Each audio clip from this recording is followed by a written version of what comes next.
know the difference between a credit report and your credit score? It can be easy to confuse the two, but it is a mistake that can have a negative effect on your finances. Here to explain more is credit counselor and trustee from Sands & Associates, Blair Manton. Good to have you back, Blair. Thank you. My pleasure to be here. And this is an important topic because they sound the same, but they're quite different. So first of all, what is a credit report? Well, so if you remember back when you were in school, there was this idea of your permanent record. That's your credit report. So it's a record of your financial life.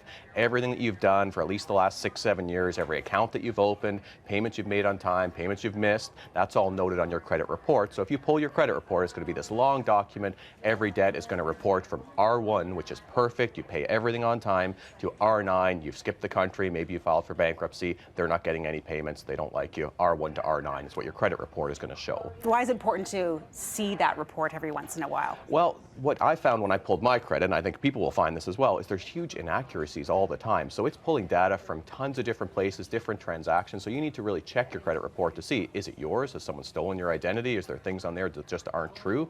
Most people don't check it until you're actually applying for financing, which is too late to correct at that point. And you recommend once a year or About so once to a year, check your credit report? Okay. A credit score, what is that? Well, so if your credit report's the long-term story, a credit score is at one point in time, basically, it's a score. It's basically grading you against everybody else out there, and it ranks you from a low of 300, and someone who's got a 300 credit score is not going to be advanced any credit. They're missing payments. Most of their debts are probably R9, to up to 900. 900, they've done a lot of good things. They haven't missed payments. They've kept accounts open.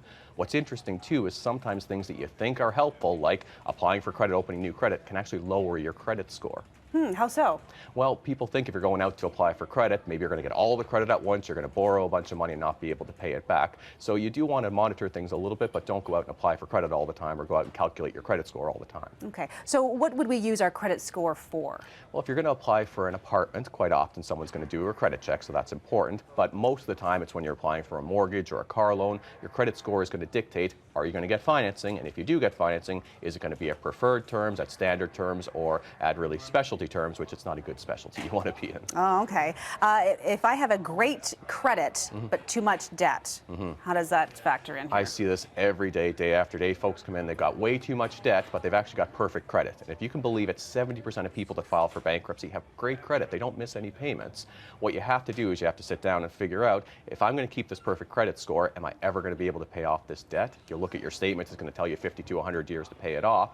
You have to make the choice, do I take a short-term hit now on my credit, restructure my finances, and then rebuild? And what I want people to really take away is you can go from zero, meaning that you filed for bankruptcy, to getting a mortgage in as little as 2 years. Wow. You can rebuild things quicker than you ever thought possible. Oh, that's good to know. How do I improve my credit score? Well, so first things like we talked about earlier, you got to figure out what is it now. So go and request a free copy of your credit report. You can do it at any point. If you go to my website and click on downloads, there's a free form. You can send it off to the credit bureaus. They'll give it back to you in 2 weeks. Look at it, make sure it's accurate.